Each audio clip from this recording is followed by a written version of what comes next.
In an ever more integrated world, companies are relying more and more on outsourcing and offshoring their production. This new reality has given birth to the concept of a global value chain. The chain of global trade is no longer centered around the finished products, but rather the value added to the raw materials at each stage.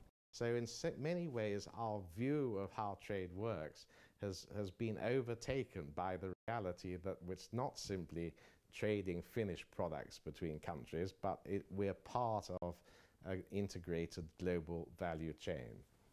A challenge now is how to measure trade more accurately. Data related to value-added products and services must be compiled with traditional trade data for better understanding of global trade. To cope with such a challenge, APEC economies endorsed a strategic framework of measurement earlier this year. Professor Williamson said such a framework is both crucial and fundamental to economic growth. I think that's the starting point or the baseline from which we can discuss how we make the chains work more smoothly and efficiently and how we remove barriers to the global value chain working well.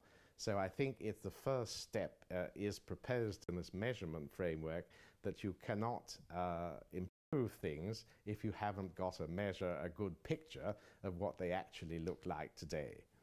Professor Williamson also gave specific advice to China for its industries to move up the global value chain. China very much wants to move up the industries in the global value chains, and this is very important. And I think the best way to do that is what I call the laser strategy, which is to focus on one or two activities in the chain and become excellent at those activities. And then when you've mastered those activities, to start moving to the adjacent parts of the chain. Chinese companies, for example, started with one component. They might have been the microphone and the mobile phone, and now they're doing other components like the camera.